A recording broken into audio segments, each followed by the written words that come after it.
Before starting today's video, tell us in the comments where are you watching from and what time is it there so we know from which state people are watching from. Between midnight and sunrise, some diners serve more than the living. A meal that repeats forever. A timer stuck on the moment of death. Souls returning for what they never finished. Because some last moments don't end. They just keep reopening their doors. The last order at Betty's Diner. Don't cut anything, write all this in paragraphs to paragraph format, remove all commas etc. except dots. The last order at Betty's Diner. I'd been working the closing shift at Betty's Diner outside of Lubbock for 3 months when I learned why the pay was so good for such an easy job. Betty's was a classic roadside stop, chrome and red vinyl, built in 1962 and barely updated since. The neon sign out front buzzed and flickered, casting pink light across the empty parking lot. We closed at 11 and most nights I was out by 11:30. The register counted, the grill cleaned, everything ready for the morning shift. That Tuesday started normal enough. My last customer left at 10:40. A trucker who'd ordered coffee and pie. I locked the door behind him, flipped the sign to closed and started my routine. I was wiping down tables when I heard the bell above the door chime. I turned ready to tell whoever it was that we were closed and saw a woman standing just inside the entrance. She wore a yellow dress, the kind from the 50s, with a full skirt and fitted waist. Her hair was styled in victory rolls and her makeup was perfect, red lips and winged eyeliner. She looked like she'd stepped out of a vintage photograph. "I'm sorry ma'am," I said, "but we're closed. I must have forgotten to lock the door."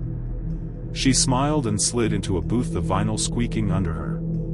"Just coffee, honey. Black. And maybe some pie if you've got any left."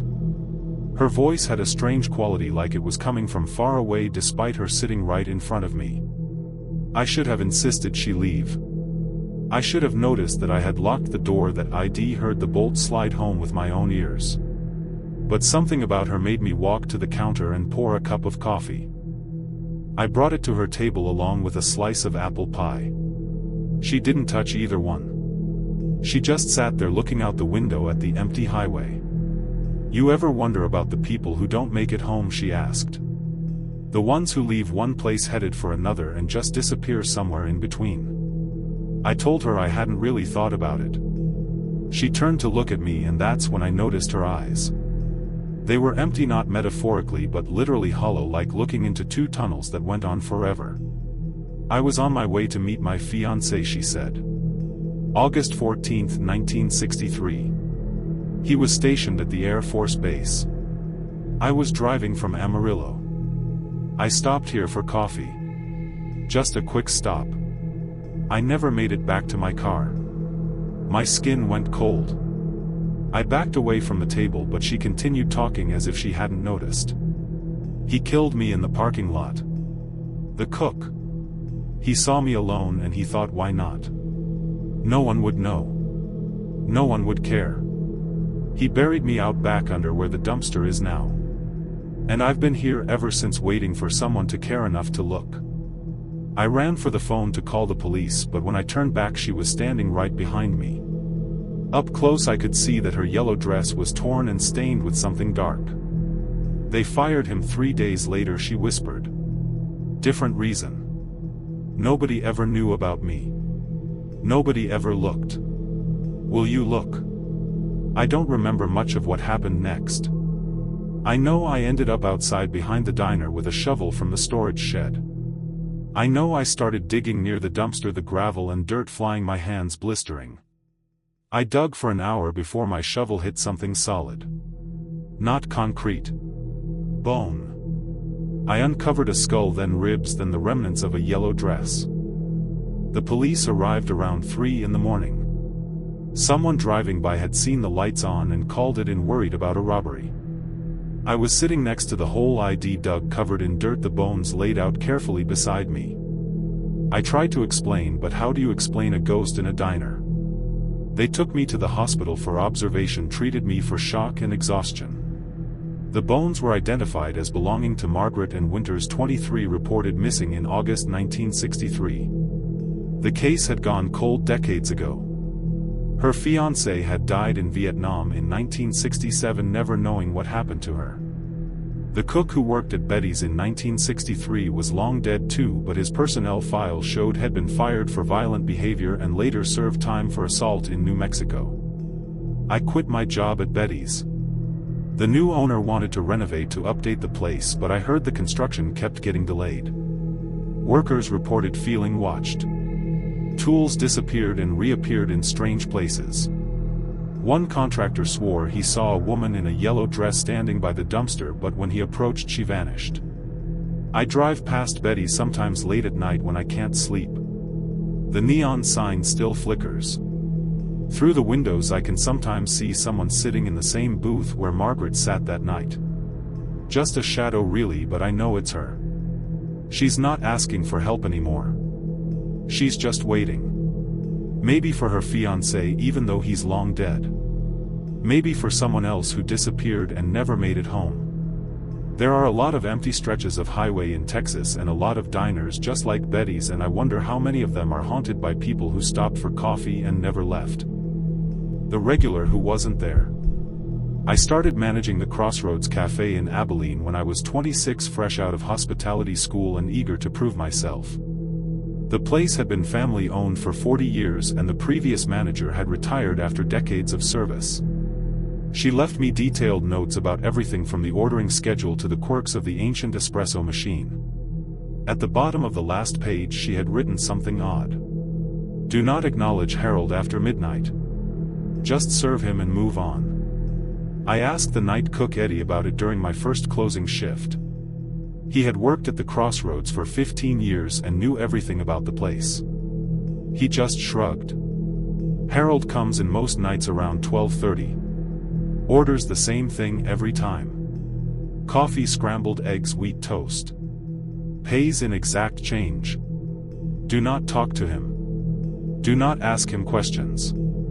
And whatever you do, do not ask him to leave before he is ready. I thought they were hazing the new manager. Some kind of joke at my expense. Then Harold walked in at 12:32 on my third night. I was doing paperwork at the counter when the bell rang. I looked up and saw him. Average height, maybe 60 years old, wearing a brown jacket and a trucker cap. Nothing remarkable about him except his stillness. He did not blink as he walked to booth 7. Did not acknowledge me or Eddie. Just sat down and folded his hands on the table. I grabbed a menu and approached his booth, ready to introduce myself as the new manager. Eddie caught my arm. Do not. He whispered urgently. Just get his order. So I did. Coffee, scrambled eggs, wheat toast. No please or thank you from Harold. He just nodded once and stared out the window at the parking lot. I made his coffee while Eddie cooked his eggs. We served him in silence. He ate slowly, methodically, every movement precise. When he finished, he left exact change on the table. $4.32. Then he walked out. The bell rang when he left and I watched through the window as he climbed into a pickup truck that looked like it was from the 70s. Then he was gone. That is Harold. Eddie said. Been coming here every night I have worked. Always the same order, always the same booth, always exact change. I asked Eddie why we were not supposed to talk to him. Eddie's face went pale. Because Harold died in 1987. Car accident on Highway 83, half a mile from here. He was on his way to this diner when a drunk driver crossed the center line. Killed him instantly. I laughed. I actually laughed. Told Eddie he almost had me going. But Eddie was not smiling. He took me to the office and showed me a newspaper clipping in a frame on the wall. It was an obituary. Harold James Peterson, 1951 to 1987, survived by his wife and 2 daughters. The photo showed the same man who had just eaten eggs at booth 7. I wanted to believe it was a coincidence. Maybe Harold had a son or nephew who looked just like him. But Eddie showed me the logbook.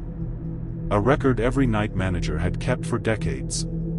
Entry after entry documented Harold's visits. The same order. The same booth. The same exact change. Entries dating back to 1988. The year after Harold Peterson died. Harold became part of my routine. He arrived at 12:30 like clockwork, ordered his meal, ate in silence and left. I learned not to acknowledge him beyond taking his order. The one time I tried to make conversation, asked him how he was doing, he turned to look at me with eyes that had no light in them. Dead eyes. He did not answer. Just stared until I backed away. That night every light in the diner flickered for 10 minutes straight, and the coffee machine broke down in a way our repair guy said should not have been possible. I started researching Harold's death. The accident report described a head-on collision at 11:47 p.m. on September 12, 1987. Harold had been driving to the crossroads for his usual late-night meal. He had been coming to the diner every night for years, the article said. It was his ritual after long shifts at the oil refinery. The drunk driver survived with minor injuries.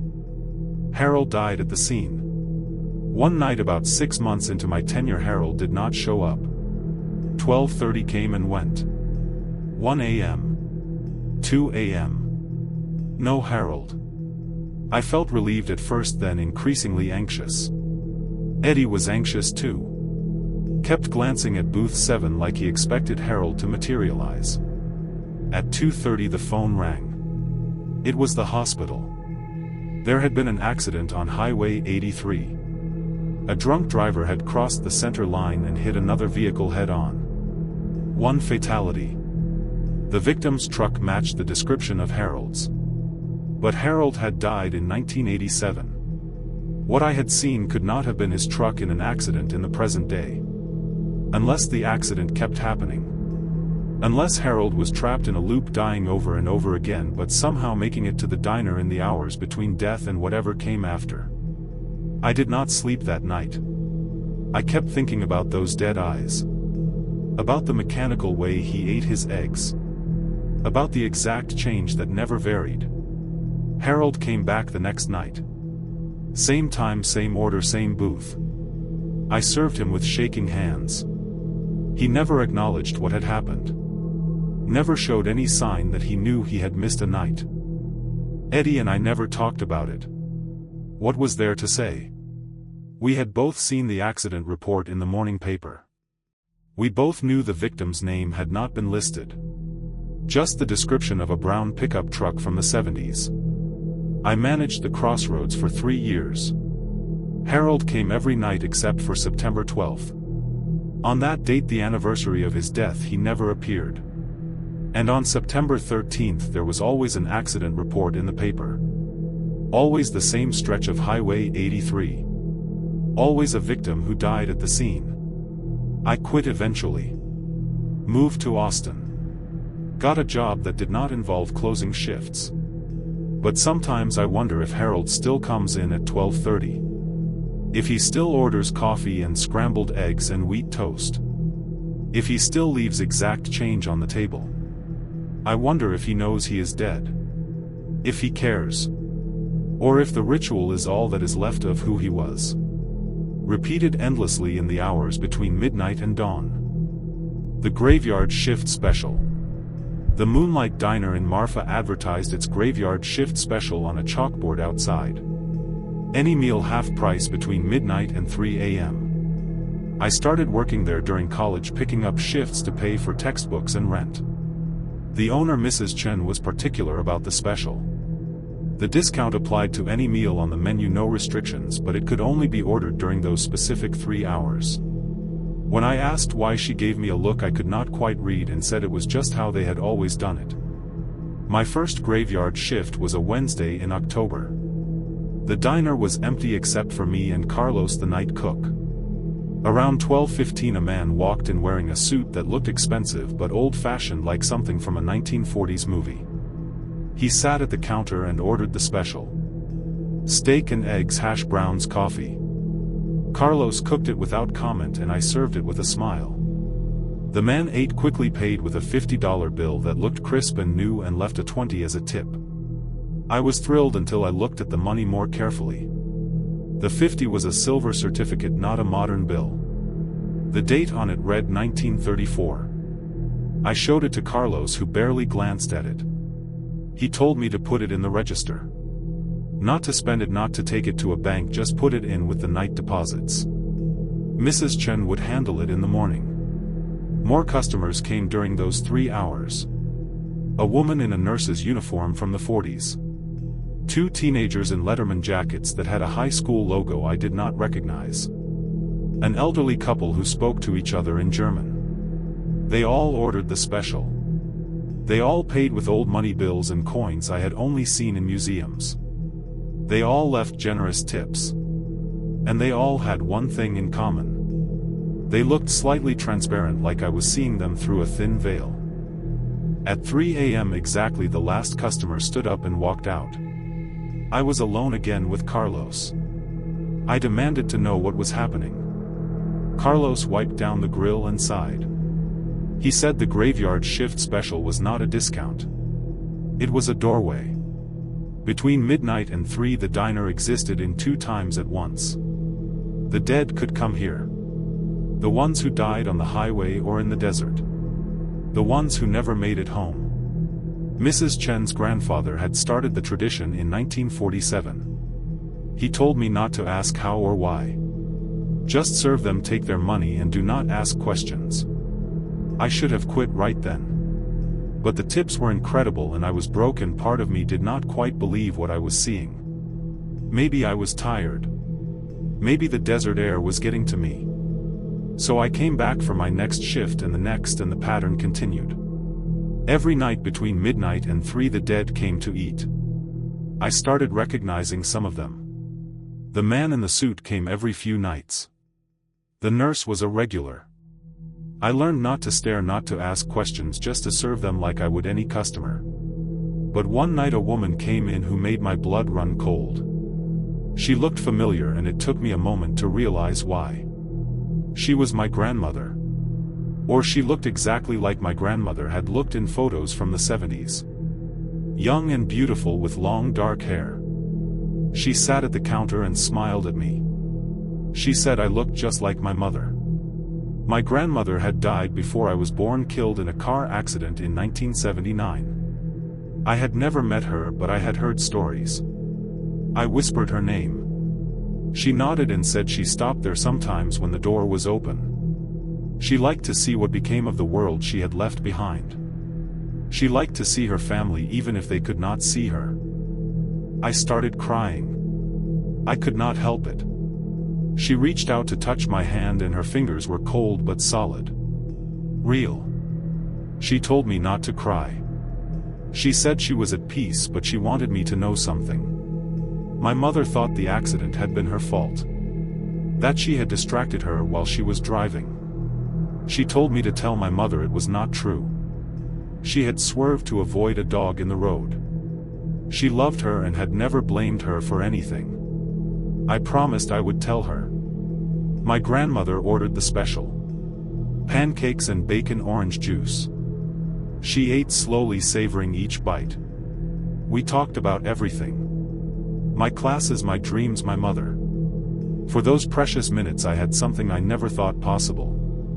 Time with my grandmother. When she finished eating, she left money on the counter and stood to leave. I begged her to come back. She smiled sadly and said the door did not always open to the same places. She could not promise she would find her way there again. But she said I would see her someday when it was my time. And she would be waiting. After she left, I found what she had left as payment. A silver dollar from 1979, the year she died. And a small photograph I had never seen before. It showed my grandmother holding a baby. On the back in her handwriting it said, "My daughter, my heart." I kept that photograph. I still have it. I worked at the Moonlight Diner for 2 more years. I served hundreds of the dead during those graveyard shifts. Some were confused, not understanding where they were or what had happened to them. Some were sad, mourning everything they had lost. Some were peaceful, grateful for one more meal, one more moment of normalcy. I told my mother what my grandmother had said. She cried for hours but said she felt a weight lift that she had carried for decades. I graduated and moved away, but I still think about those shifts. About the door that opens between midnight and 3 a.m. The thin place where the living and dead can share a meal. I wonder if the Moonlight Diner still offers the special. If Carlos still cooks for customers who pay with old money. If the dead still find their way there for a few hours of peace. I hope they do. Everyone deserves a place where they can rest, even if it is just for a little while. Even if they are not alive anymore. Everyone deserves one more meal, one more cup of coffee, one more moment of feeling like they belong somewhere. The Graveyard Shift Special is not just a discount. It is grace. It is mercy. And it is the most important thing I ever learned about what it means to serve. The jukebox that played backwards. I was assistant manager at the Thunderbird Diner in Odessa, and I'd been working there for about a year when I noticed something strange about the jukebox. It was a Wurlitzer from 1959, all chrome and colored lights stocked with vintage 45s. During the day it worked normally. Customers would feed it quarters and it would play Elvis, Buddy Holly, Chuck Berry, all the classics. Mrs. Martinez, the owner, kept in rotation. But after closing, after ID locked the doors and started cleaning up, sometimes the jukebox would start playing on its own. Not just any songs, it would play them backwards. The music would be reversed, the lyrics incomprehensible, the melodies twisted into something unsettling and wrong. The first time it happened I thought it was malfunctioning. I unplugged it, waited a minute, plugged it back in. The music stopped. I went back to cleaning. The next night it happened again.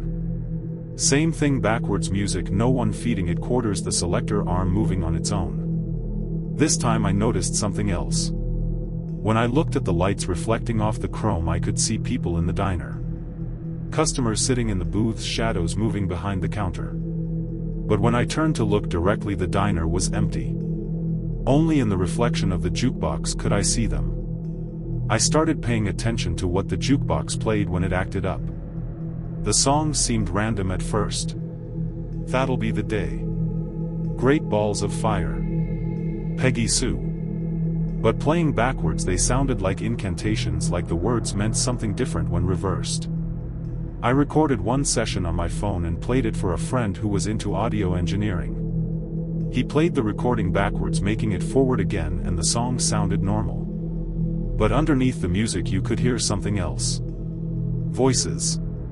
Whispering. I became obsessed with understanding what was happening. I researched the diner's history and found that the Thunderbird had been the site of a murder-suicide in 1962. A man had walked in just after closing when only the waitress and cook remained. Had shot them both, then turned the gun on himself. The waitress Linda Hernandez had been 19. The cook Bobby Walker 23. The killer was Linda's ex-boyfriend, unable to accept that she'd broken up with him. The jukebox had been playing when it happened. According to the police report, when officers arrived they found the 3 bodies and the jukebox still spinning the same record. Heartbreak Hotel.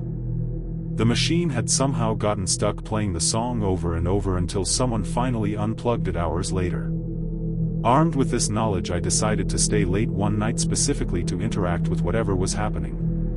I closed the diner at 11, sent everyone home and waited. At 11:43, the time of the murders, according to the report, the jukebox lit up and started playing. This time I watched the reflections in the chrome. I could see them clearly now. Linda wiping down tables, Bobby cleaning the grill, both of them young and unaware of what was about to happen. Then the door opened. In the reflection I saw a man walk in. He was shouting, but I couldn't hear the words over the backwards music.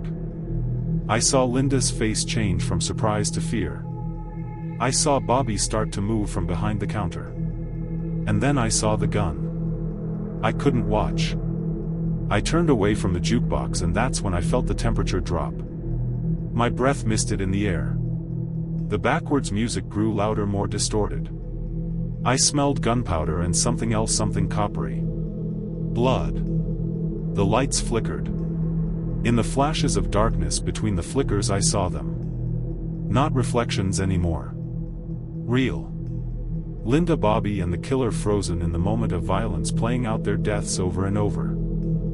I ran for the door but it wouldn't open. The lock wouldn't turn. Behind me I heard screaming, real screaming, not backwards but forward and terrible.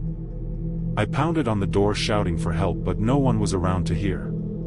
The jukebox grew impossibly loud, the backwards music shaking the windows. I covered my ears and closed my eyes, and that's when I felt a hand on my shoulder. I turned and saw Linda. She was translucent like smoke but I could make out her features. She was crying. Her mouth moved and I heard her voice even over the music. "Make it stop. Please. We're trapped here playing it backwards trying to undo what happened. But we can't. We need someone to break the loop." How I shouted. She pointed at the jukebox. "Destroy it. It's the anchor. It was playing when we died.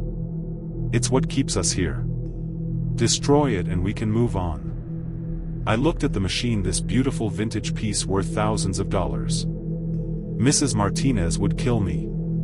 But Linda's eyes were desperate and Bobby's ghost had appeared beside her equally pleading. I grabbed a chair and swung it at the jukebox. The chrome dented but didn't break. I swung again. And again. The music stuttered, skipped, caught in a loop of a loop. Glass shattered. Lights sparked and went dark. I kept swinging until the mechanism inside broke, until the record stopped spinning, until the backwards music finally stopped. In the sudden silence I heard Linda whisper, "Thank you." When I turned to look at her, she was smiling. She and Bobby were fading, becoming less substantial until they disappeared entirely. The temperature returned to normal. The smell of gunpowder dissipated. The door unlocked with a click. I called Mrs. Martinez at 2 in the morning, woke her up and confessed what I'd done. She was furious until I explained why. Then she went silent for a long moment. "I always felt something was wrong with that machine," she finally said. "But it was my mother's favorite, so I kept it. If what you're saying is true, if they're at peace now, then it was worth it. But you're paying for a replacement out of your paychecks." We never replaced the jukebox. Mrs. Martinez decided the Thunderbird didn't need one. The diner felt different after that night, lighter somehow, as if a weight had been lifted. I worked there for 3 more years and never saw another ghost, never heard another backwards song. But sometimes late at night when I'm closing up, I think about Linda and Bobby. I hope they found peace. I hope they're somewhere better than a roadside diner in West Texas, somewhere they can finally rest. And I never ever want to hear another song played backwards. Some sounds are meant to move forward in time, just like life. When they don't, when they get stuck in reverse, nothing good comes from it. Nothing at all. The cook who never left. I took a job at Roy's Roadhouse near Amarillo because I needed money and didn't mind working nights. The place was a classic Texas diner, checkered floors, vinyl booths, and a counter with spinning stools. Roy himself had died 5 years earlier, but his daughter Sandra kept the place running, mostly out of stubbornness and nostalgia. She worked the day shift. I worked nights, usually alone except for whoever was cooking. The first time I met Jimmy, he was already at the grill when I arrived for my 10 p.m. shift. He was a big guy, maybe 6'4", with graying hair and a serious face. He nodded at me when I came in but didn't say much. Just started cooking. I figured Sandra had hired him and forgotten to mention it, which was typical of her scatterbrain management style. Jimmy was the best cook I'd ever worked with. He was fast, efficient, and everything he made was perfect. Eggs exactly how the customer wanted them. Burgers cooked to temperature without using a thermometer. Pancakes that were golden and fluffy every single time. He worked with an economy of movement that spoke to decades of experience. He never wasted emotion. Never dropped an order. Never burned anything. We worked together for 2 weeks before I learned the truth. Sandra came in one night around closing to help with inventory. She saw me writing up Jimmy's hours on the schedule and frowned. "Who's Jimmy?" she asked. I pointed at the kitchen where Jimmy was cleaning the grill. Sandra went pale. She walked slowly to the kitchen, looked right at where Jimmy was standing, and walked back to me shaking her head. "There's no one there," she said. I thought she was messing with me until I saw her face. She was genuinely frightened. Describe him, she demanded. I did. Tall gray hair, serious, maybe 60 years old. Sandra sat down hard in one of the booths. That's Jimmy Reeves. He worked for my dad for 30 years. He died 4 months ago. Heart attack right there at the grill. Died doing what he loved, Dad always said. I looked back at the kitchen. Jimmy was still there, still cleaning, still solid and real as anyone I'd ever seen. Sandra couldn't see him. She saw an empty kitchen. But I saw Jimmy, and over the next several nights I learned something else. I wasn't the only one. Other people who came in late at night could see him too. A trucker who'd been a regular for years walked in, saw Jimmy and burst into tears. Jimmy. I thought you died. Jimmy just nodded and started cooking the man's usual order without being asked. I started asking questions. The trucker told me Jimmy had been a fixture at Roy's for as long as anyone could remember. Worked the night shift, barely spoke, but cooked better than anyone in 3 counties. Had lived alone, never married, had no family that anyone knew about. Roy's was his life, his only life. When he died, the funeral was held at the diner because Jimmy would have wanted it that way. One slow night I decided to talk to Jimmy directly. I'd been avoiding it, scared of what it might mean if he answered, but I needed to understand. Jimmy, I said, do you know you're dead? He looked at me for a long moment, spatula in hand, then nodded slowly. Do you know why you're still here? He turned back to the grill and spoke for the first time since I'd met him. His voice was deep and rough like gravel. Where else would I be? Don't you want to rest? Move on. Whatever comes next. Jimmy flipped a burger with perfect precision. This is rest. This is what comes next. I spent 43 years cooking at this grill. Best years of my life. Why would I want to be anywhere else? I didn't have an answer for that. What could I say? That he was supposed to go into the light, find peace, stop haunting a roadside diner. For Jimmy this was peace. We fell into a routine. I waited tables. Jimmy cooked. We didn't talk much, but we didn't need to. He knew the menu better than I did, knew what regulars would order before they asked. Sometimes people could see him, sometimes they couldn't. It didn't seem to matter to Jimmy. He just cooked order after order, night after night. Then Sandra decided to renovate. She wanted to modernize the kitchen, replace the ancient grill with new equipment, update the menu. She announced it on a Tuesday, said the work would start the following Monday. When I came in for my shift that night, Jimmy was standing at the grill with his hands flat on the steel surface like he was saying goodbye to an old friend. They're replacing this, I said. It wasn't a question. Jimmy nodded. Where will you go? He didn't answer. I don't think he knew. Over the next few nights I noticed him becoming less substantial.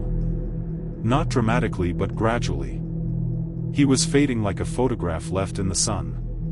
The grill was his anchor, I realized. Without it he had nothing to hold him here.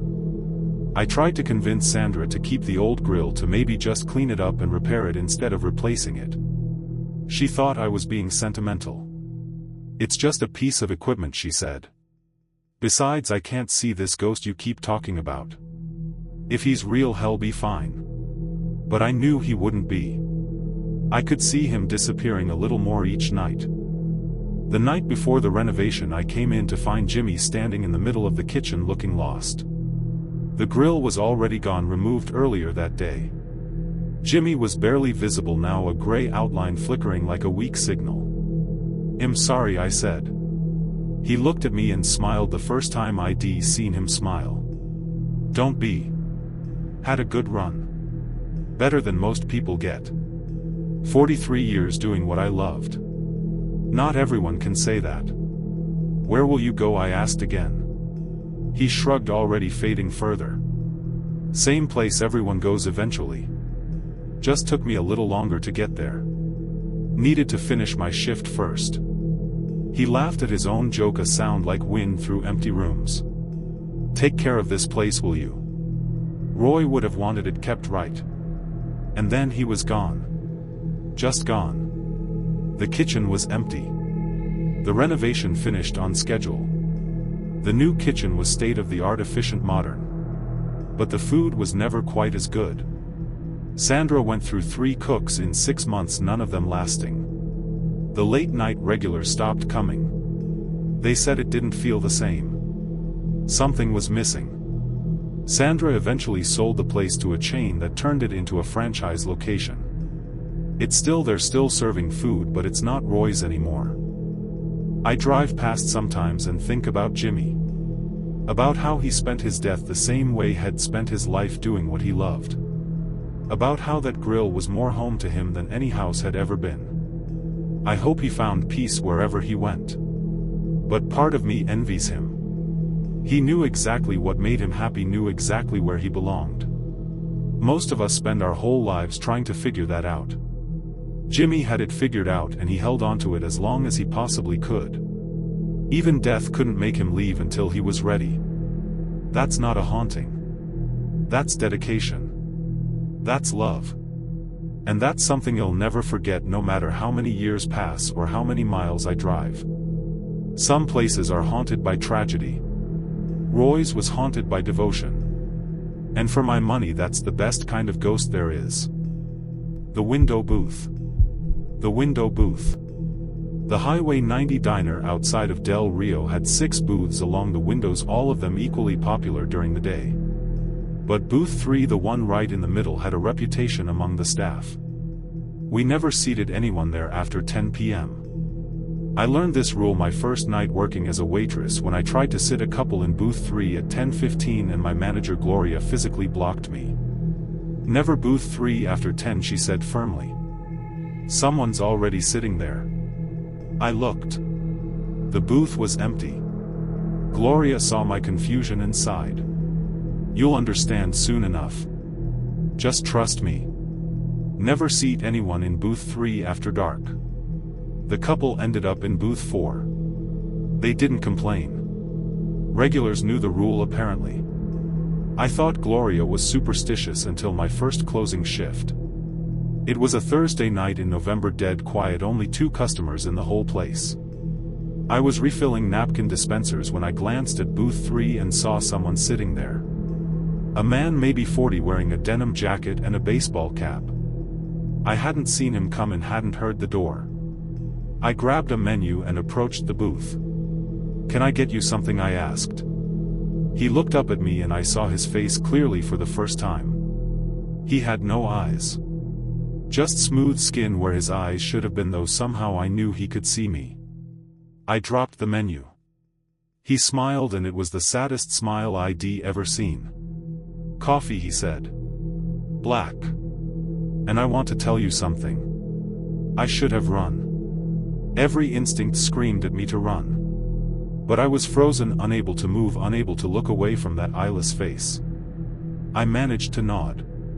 He gestured at the seat across from him. Sit down. Please. I don't get to talk to many people. I sat. What else could I do? He started talking and I started listening to a story he'll never forget. Have you saved anyone? I asked. He was quiet for a moment. I don't know. Maybe. Sometimes people sit in this booth before I appear and I can feel their tiredness, their determination to push through. I try to send them thoughts, try to make them feel how dangerous it is. Sometimes they order food and decide to rest. Sometimes they leave and I never know what happens. I just know I have to keep trying. I brought him coffee even though I knew he probably couldn't drink it. He wrapped his hands around the cup like he was drawing warmth from it. We sat in silence for a while. Then I asked the question I'd been afraid to ask. Did you make it to your daughter's birthday? He shook his head. I died at 11:07 p.m. Her birthday party was the next day at 2. I was going to make it. I was so close. Now she's grown. She's 38 years old. Has kids of her own. I've watched her sometimes from far away. She turned out good. Her mother remarried a man who was actually there for them. Maybe that's for the best. David faded as 3 a.m. approached. He told me he could only manifest during certain hours, something about the time of his death creating a window. Before he disappeared completely, he asked me for a favor. If you see someone in this booth who looks tired, who looks like they're pushing themselves too hard, tell them to rest. Tell them it's not worth it. Tell them whoever they're trying to get to would rather they arrived late than not at all. I promised. And I kept that promise. Over the 2 years I worked at the Highway 90 diner, I saw David dozens of times.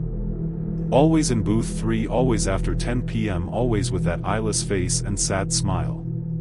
And I talked to every tired driver who came through, encouraged them to rent a motel room to sleep in their car for a few hours, to call ahead and say they'd be late. Some listened. Some didn't. But I tried. Have you saved anyone? I asked. He was quiet for a moment. I don't know. Maybe.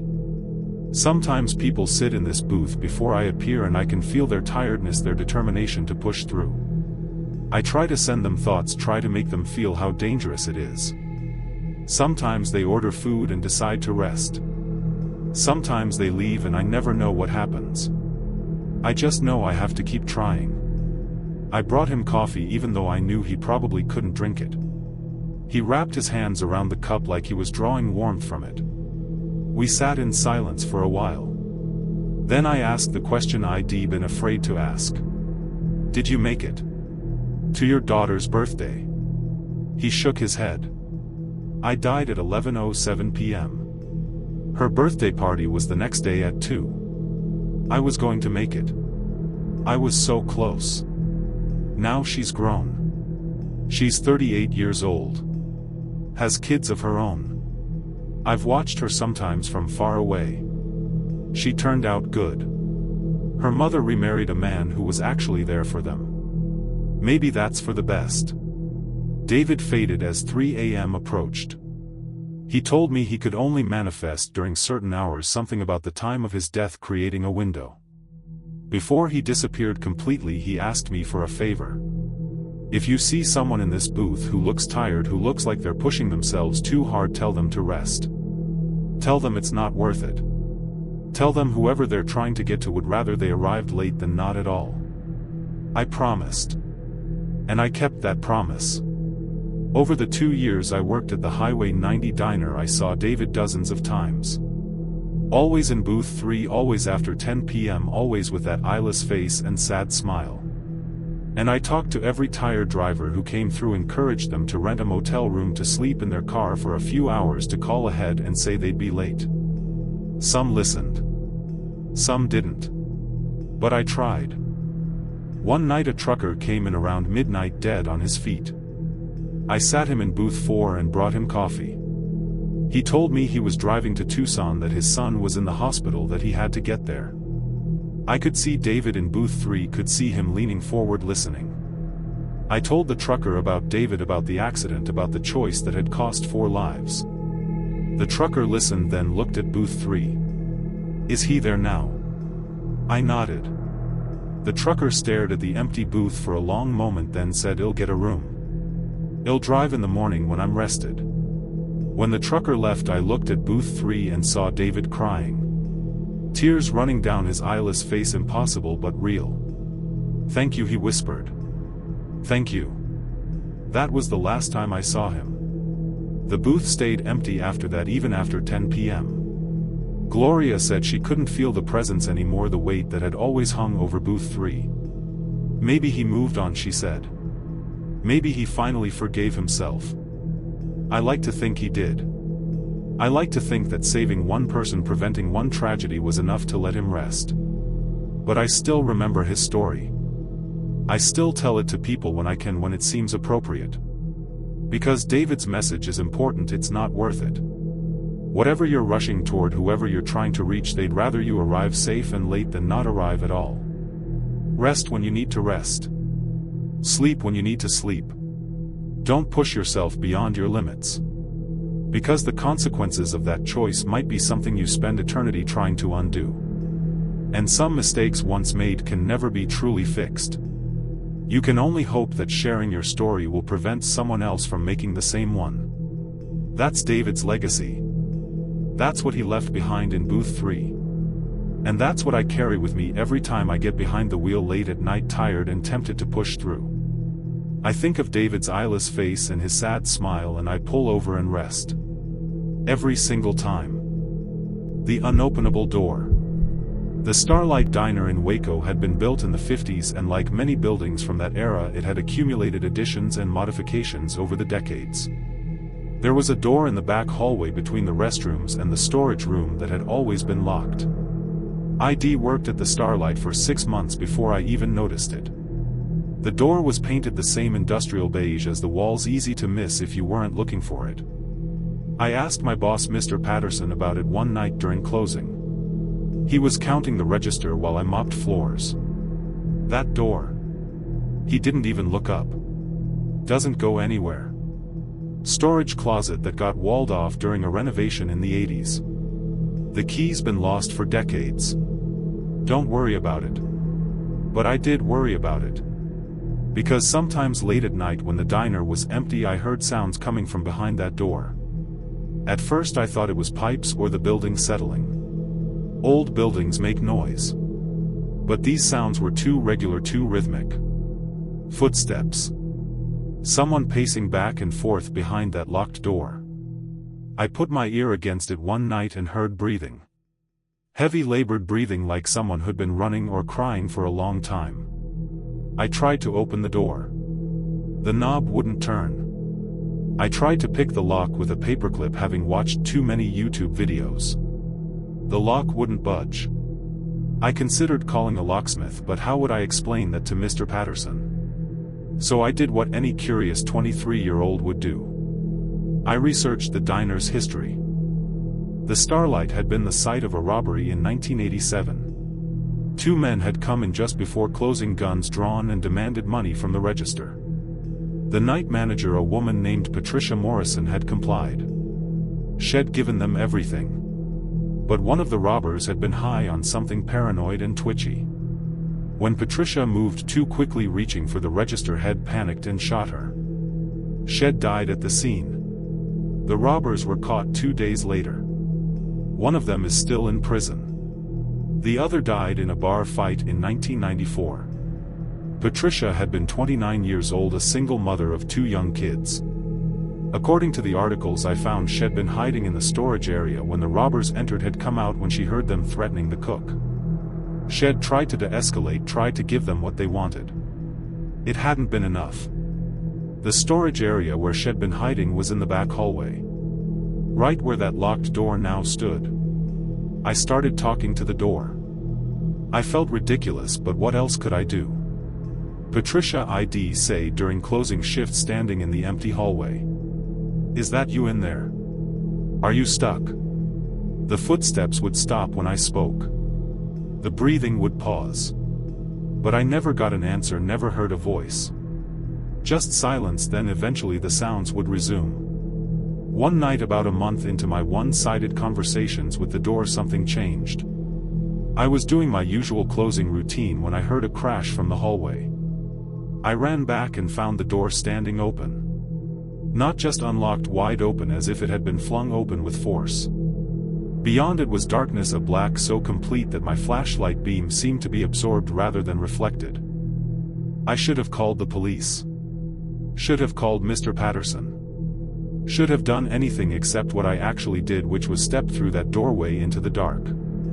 The temperature dropped immediately. My breath misted in the air. I could feel the space around me, sense that it was larger than a storage closet should be. My flashlight showed glimpses, shelves, boxes, and in the back corner a figure. Patricia Morrison stood there exactly as she'd looked in the photos from 1987. Young, dark hair, wearing the Starlight's uniform. She was translucent, flickering like a candle flame. Her hands were pressed against an invisible wall, pushing, trying to break through something I couldn't see. She was crying, tears streaming down her face. Patricia, my voice came out as a whisper. She didn't seem to hear me. She just kept pushing against the invisible barrier, her mouth moving in words I couldn't hear. I stepped closer and realized what she was saying. I have to get to them. My babies. They need me. I have to get to them. Over and over the same phrase, desperate and broken. Patricia, your kids are grown now, I said, though saying it made my heart break. They're in their 40s. They're okay. You don't have to worry about them anymore. She stopped pushing and turned to look at me. Her eyes were holes, empty spaces filled with nothing but grief and terror. I have to get to them, she repeated. The babysitter doesn't know about Tommy's asthma. I have to get home. I have to. She was stuck in the moment before her death, I realized. Still trying to get home to her kids, still worried about the everyday concerns of a working mother. She didn't know she was dead. Didn't know that 38 years had passed. She was trapped in this space behind this door, reliving those last moments before the robbery went wrong. You can't get to them this way, I said gently. But they're okay. I promise you they're okay. Tommy grew up healthy. Both your kids did. They remember you. They love you. But you can't reach them like this. You have to let go. Patricia looked at me with those terrible empty eyes. Let go, she whispered.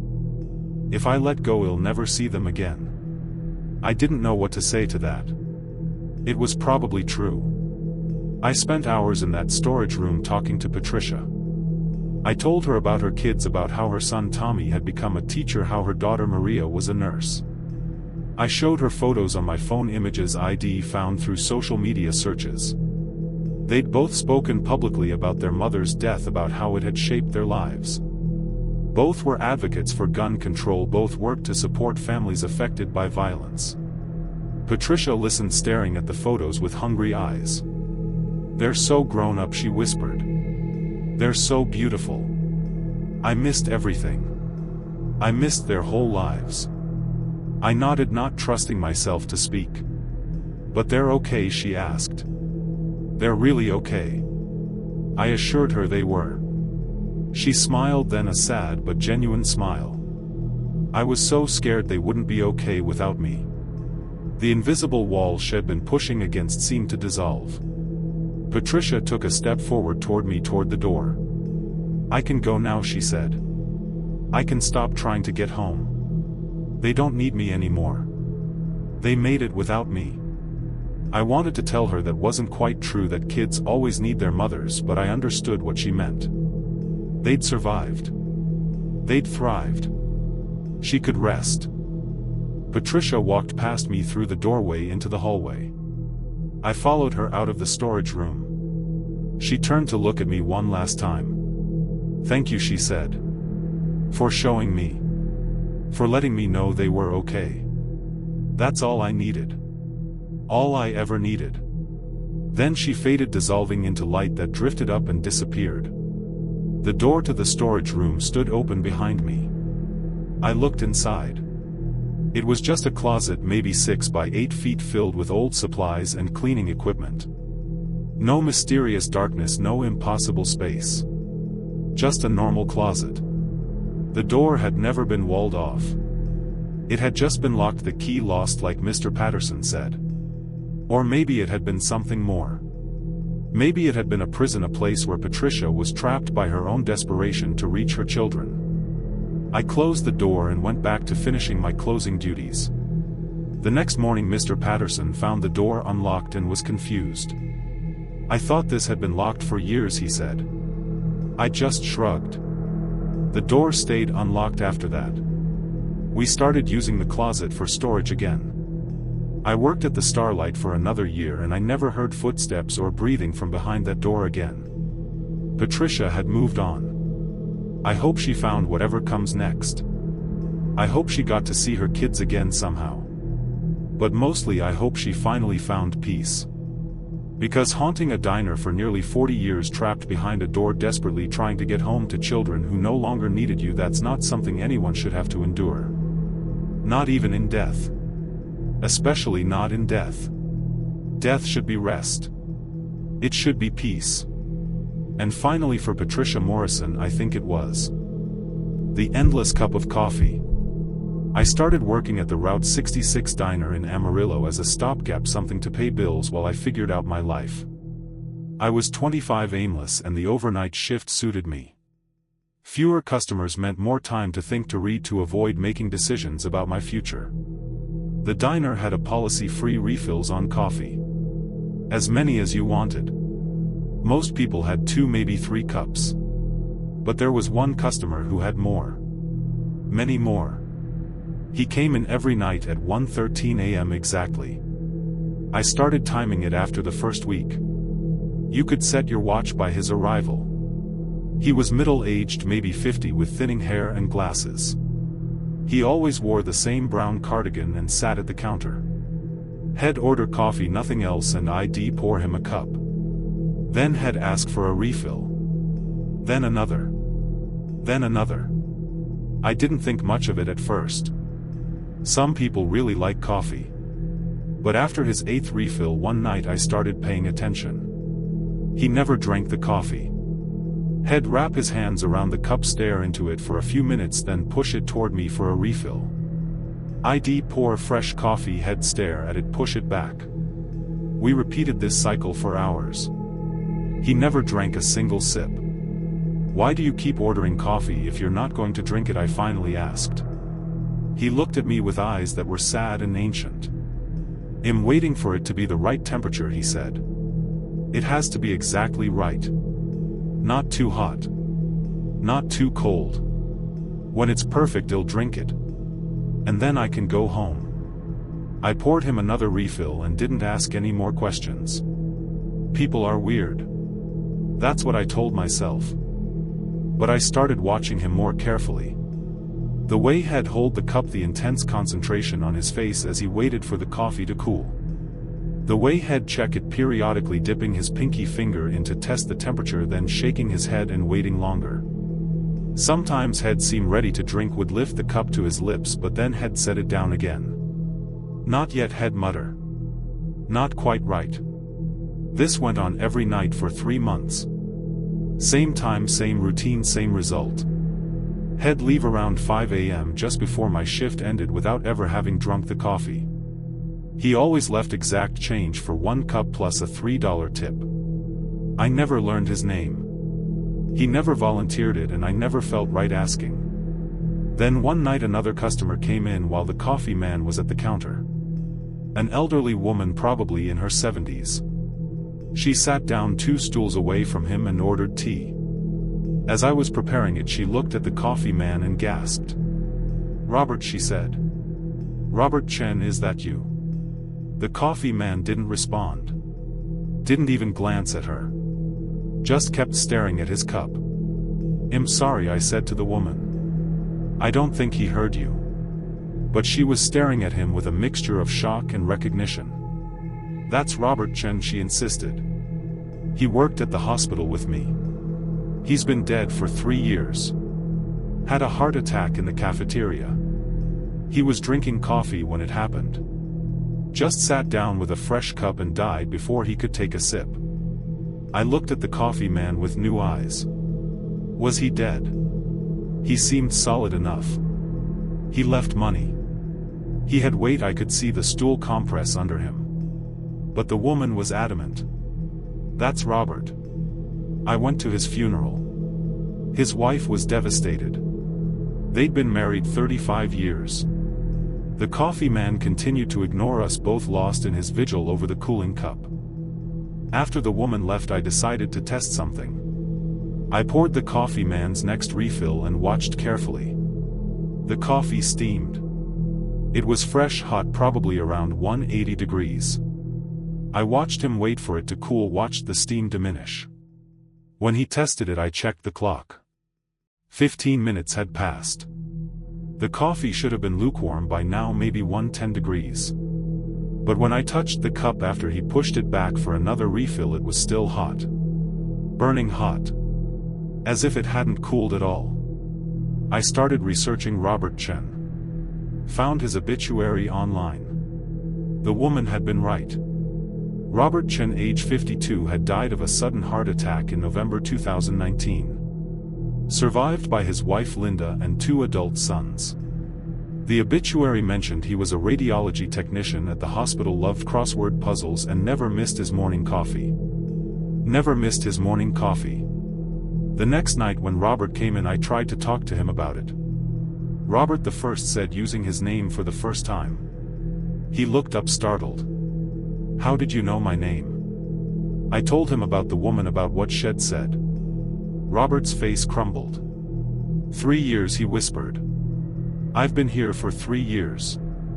I nodded. He looked down at his coffee cup with something like horror. "I'm waiting for it to be the right temperature," he said again. "That's all. Just the right temperature. And then I can go home to Linda."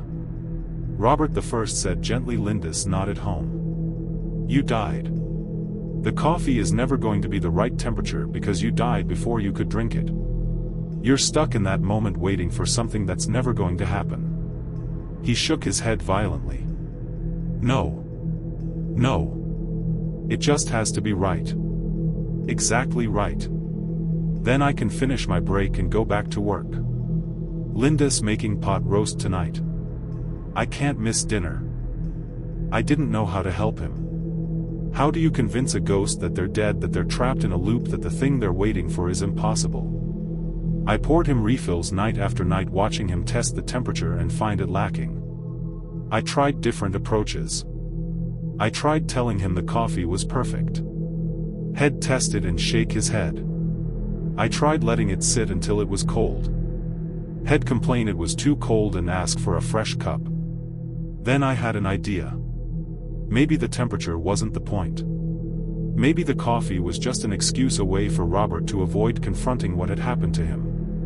The next night when he came in, I poured him a cup and said, "Robert, tell me about Linda. What was dinner with her like?" He looked surprised but began to talk. He told me about how they'd met in college, about their first date, about 35 years of marriage, and all the little rituals that made their life together meaningful. He talked for hours and the coffee sat forgotten in front of him. When he finally wound down, I asked him, "Do you think Linda would want you stuck here waiting for coffee to cool?" He was quiet for a long time. "No," he finally said. "She'd want me to rest. She'd tell me to let go." I pushed the cup toward him. "Then drink the coffee, Robert. However it is, whatever temperature. Just drink it and let yourself go home. Not to your house. To wherever comes next. Linda will find you there eventually. But you can't wait here forever." Robert picked up the cup. His hands shook. He lifted it to his lips and drank. All of it in one long swallow. When he set the cup down, he was crying. "It wasn't the right temperature," he said. "But it doesn't matter, does it? It never mattered." I shook my head. He stood up, left his usual money on the counter and walked toward the door. Before he left, he turned back. "Thank you," he said, "for reminding me what was actually important." Then he was gone. Robert never came back. The diner felt different after that, emptier in a way that had nothing to do with the number of customers. I'd gotten used to his presence, to the ritual of pouring endless refills. I worked at the Route 66 for another 2 years, and I thought about Robert often. About how easy it is to get stuck in rituals, in waiting for the perfect moment, in convincing yourself that everything has to be exactly right before you can move forward. Robert waited 3 years for coffee to reach the perfect temperature. How many of us waste our lives waiting for perfect conditions that will never come? How many of us die without ever having taken that drink, made that choice, moved forward with our lives? Robert haunted a diner because he couldn't let go of a trivial moment. But maybe we all haunt our own lives in similar ways, trapped by perfectionism or fear or the desperate need to control things we can't control. I hope Robert found peace. I hope Linda's there with him now, wherever there is. And I hope they're both drinking coffee together, however hot or cold or lukewarm it might be. Because it was never about the temperature. It was never about the coffee. It was about letting go. And that's a lesson I carry with me every single day. The kitchen timer. The Rio Grande Diner in El Paso had a kitchen timer that would go off exactly at 2:47 a.m. every night I worked there. It was an old mechanical timer, the kind that ticks loudly as it counts down, sitting on a shelf above the prep station. ID asked about it during my first shift and the head cook Marcus had told me to ignore it. Just turn it off when it rings and reset it to 0, he said. Don't set it to anything else. Don't throw it away. Just turn it off and reset it. Strange instructions, but I followed them. For the first 2 weeks I did exactly that. The timer would ring at 2:47. I'd walk back to the kitchen, turn it off and reset it to 0. I never saw anyone set the timer. It would just be ticking when I checked on it, counting down to its inevitable alarm. I asked Marcus about it again, pushed harder for an explanation. He finally told me the story. In 2004, a cook named Fernando Ruiz had worked the overnight shift at the Rio Grande. Had been baking bread using the timer to track when to check the oven. At 2:47 a.m. on a Thursday in March, had a massive stroke. The timer had been running, counting down the baking time. It rang at the exact moment Fernando collapsed. The morning crew found him 4 hours later, dead on the kitchen floor, the timer still ringing because no one had been there to turn it off. Since Fernando's death, the timer went off every night at 2:47 a.m. No one set it. It just started ticking on its own around midnight, counting down to the moment of Fernando's death. Owners had tried throwing the timer away, replacing it with digital models, removing it from the building entirely. The timer always came back. Always ended up on that same shelf, ticking away, waiting for 2:47. I didn't believe Marcus at first. It was too convenient, too much like a ghost story designed to scare the new employee. But the timer's behavior was genuinely strange. I watched it carefully over the next several nights. I never saw anyone touch it. I checked the shelf multiple times per shift. The timer would be sitting there showing 0. Then at some point, I could never catch the exact moment it would be ticking, set to count down to 2:47 a.m. One night I decided to experiment. When the timer went off at 2:47, I didn't turn it off immediately. I let it ring. And ring. And ring. The sound was piercing, impossible to ignore. After 5 minutes of that shrieking alarm, I saw him. Fernando. Standing by the prep station, translucent and flickering, staring at the oven. He was holding a bread pan, moving in slow motion toward the oven door. I was so shocked I couldn't move. Fernando didn't seem to see me. He was focused entirely on the bread, on checking the oven, on doing his job. He reached for the oven door and then he froze.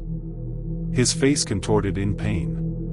The bread pan fell from his hands. I heard it clatter even though there was no physical pan on the floor.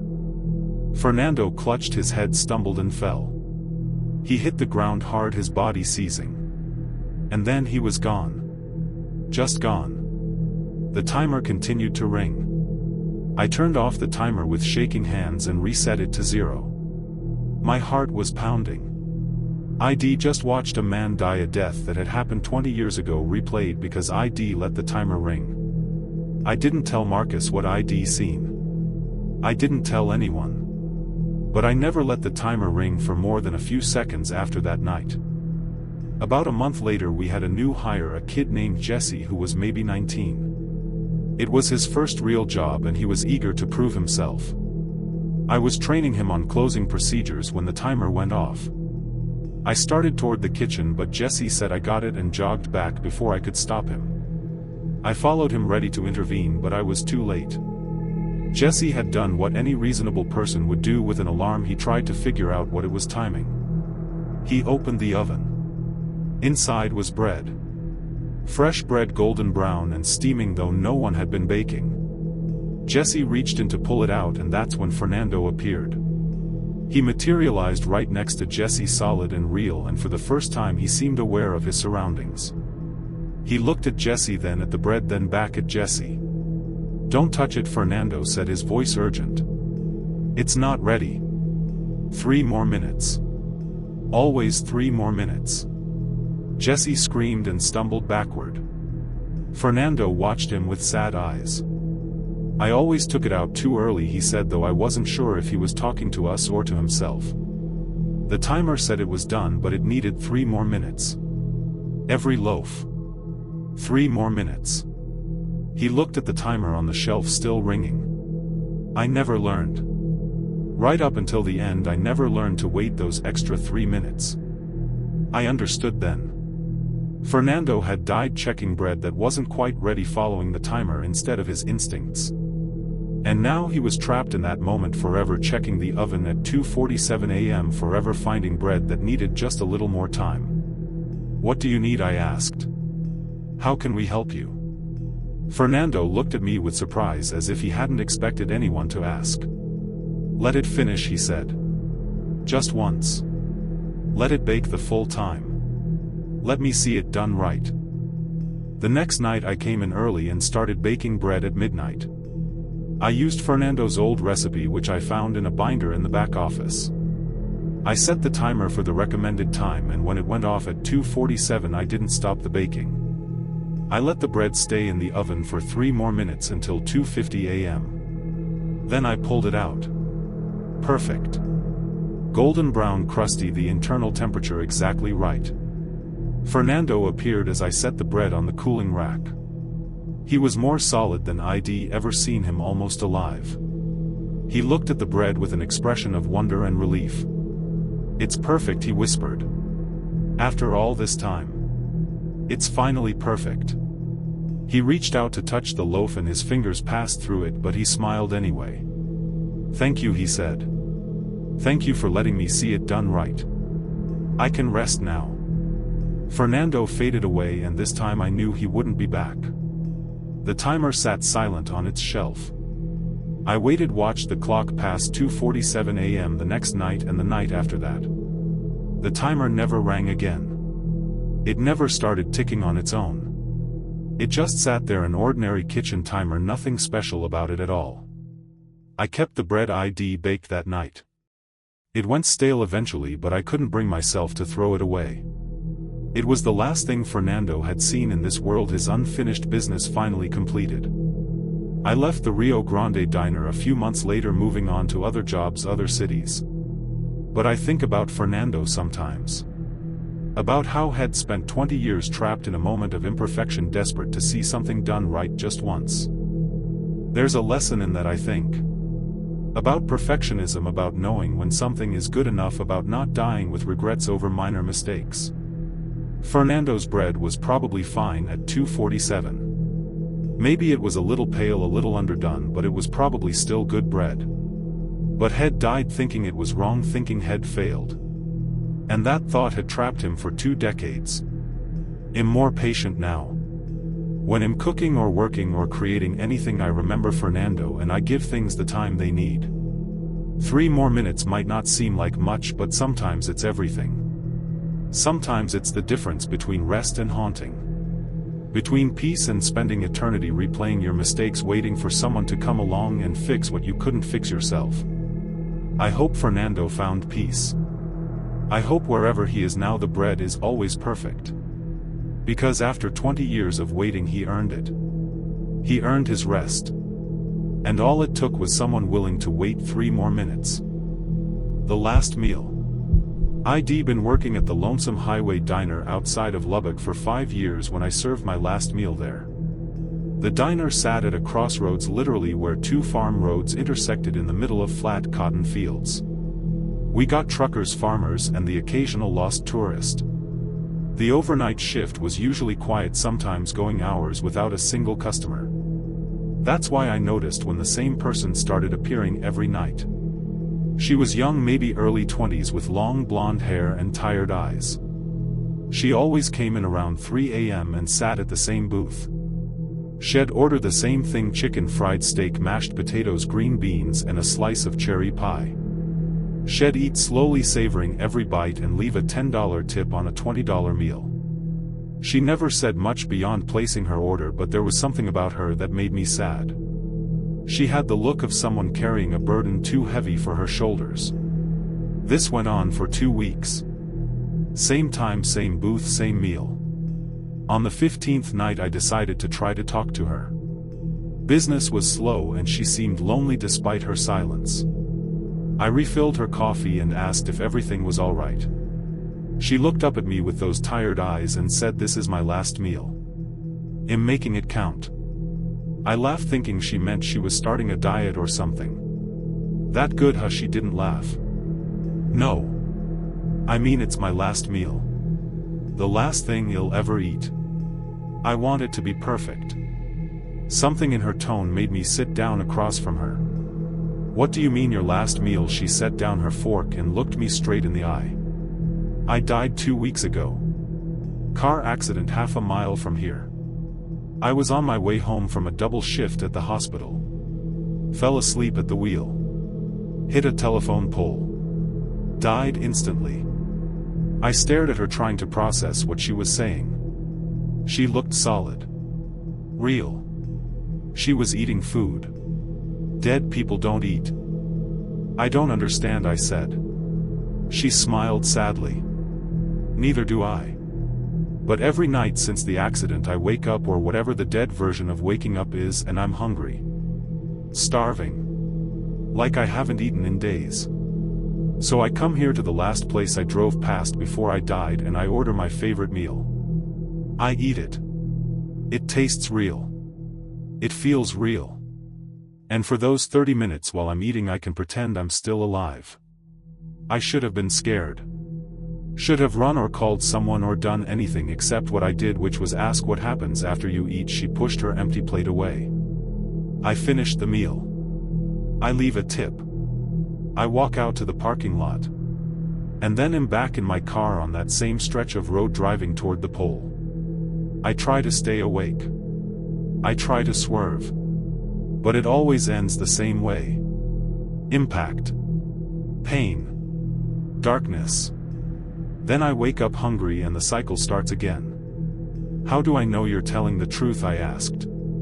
She pulled out her wallet and showed me her driver's license. Jessica Marie Holland. The date of birth would make her 23. She slid her phone across the table and showed me a news article. Local nurse killed in single vehicle accident. The photo showed the same young woman sitting across from me. The accident had happened exactly 2 weeks ago. I didn't know what to say.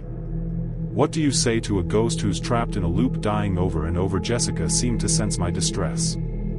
I'm not asking you to fix it. I just needed someone to know. To acknowledge that this is happening. That I'm stuck here. I asked if there was anything I could do. She shook her head. Just keep making the chicken fried steak the way you make it. It's perfect. It makes the loop bearable. Jessica came in every night after that and we'd talk while she ate. She told me about her life, about nursing school and the patients she'd cared for, about her family and friends who were grieving her death. She told me about the moment of the accident, how she'd felt the steering wheel slip from her hands, how she'd known in that split second that this was it. She told me about waking up hungry each night, the strange mercy of having one perfect meal before experiencing her death again. I started looking forward to her visits. She was kind and funny despite her situation. She never complained about being stuck, never asked why this was happening to her. She just accepted it with a grace I couldn't comprehend. I tried researching how to help her, reading about hauntings and loops and unfinished business. But nothing seemed to apply. Jessica wasn't angry or vengeful. She wasn't trying to communicate a message. She was just hungry. One night, about a month into our routine, Jessica came in but didn't sit down. She stood by the booth looking uncertain. "Something's different tonight," she said. "I don't feel as hungry. And I can remember things from before. From my life. Usually it's all hazy except for the accident and the meal. But tonight I remember my mother's face. My sister's laugh.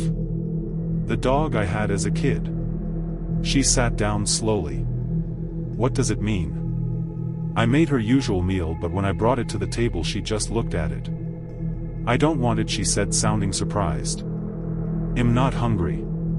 For the first time in a month I'm not hungry." She looked up at me with something like hope in her eyes. "Maybe it's ending. Maybe I'm moving on." I sat down with her and we waited. The food grew cold in front of her. The diner was silent except for the hum of the refrigerator and the distant sound of trucks on the highway. At 4 a.m. Jessica stood up. "I should go," she said. "But not to the car. Not to the accident. Somewhere else. I can feel it. There's somewhere else I'm supposed to be." She looked at me with gratitude. "Thank you. For the meals. For listening. For making this bearable." I told her she didn't have to thank me. She smiled. "Yes, I do. You gave me something to look forward to. You made dying every night a little less terrible. That's worth everything." Jessica walked toward the door and I noticed she was becoming less solid. By the time she reached it I could see through her. She turned back one last time. "The chicken fried steak really was perfect," she said. Then she was gone. Just gone. The diner felt emptier than it ever had before. I never saw Jessica again. I checked the news half expecting to read about another accident, but there was nothing. I drove past the spot where Shed died and saw a small memorial on the roadside. Flowers, photos, notes from friends and family. Someone had left a Tupperware container with a note. "Your favorite meal. We miss you." Inside was chicken fried steak, mashed potatoes, green beans and cherry pie. Homemade, probably by her mother, probably made with love and grief in equal measure. I worked at the Lonesome Highway Diner for another year, but my heart wasn't in it anymore. Jessica's booth felt haunted by her absence. I'd catch myself preparing her meal, sometimes forgetting for a moment that she wouldn't be coming in. Eventually I quit and moved to Austin, found work at a hospital cafeteria. It seemed fitting somehow, working where Jessica had worked, serving food to nurses like Shed been. I think about her often. About how she was trapped in a loop of dying and eating and how she faced it with such dignity. About how a simple meal became a lifeline, something to anchor her between death and whatever comes after. I think about the last thing she said about the chicken fried steak being perfect. I'd never put much thought into my cooking before. It was just diner food, nothing special. But for Jessica it was everything. It was her last meal, repeated nightly, the final comfort before experiencing her death again. That's the thing about last meals I've realized. They matter more than we think. Not because of what they are, but because of what they represent. Comfort. Normalcy. A moment of peace before whatever comes next. Jessica chose chicken fried steak and cherry pie. I wonder what he'll choose when my time comes. I wonder if he'll have the chance to savor it, to make it count, to let it be perfect. I hope I do. Everyone deserves that. One last perfect meal. One last moment of contentment. One last taste of what it means to be alive, even if you're dying. Especially if you're dying. Because in the end maybe that's all any of us really needs. Not answers. Not explanations. Just one more good meal. One more moment of comfort. One more chance to feel satisfied before we let go and move on to whatever waits beyond the crossroads. That's what Jessica taught me. That's what I learned working the overnight shift at a diner in the middle of nowhere. And that's something I'll carry with me always, no matter how far I drive or how many years pass. Some lessons you learn from the living. The most important ones sometimes you learn from the dead. That was tonight's Whisper from the Shadows. Subscribe to Nightbound Whispers. And remember, the night is never truly silent.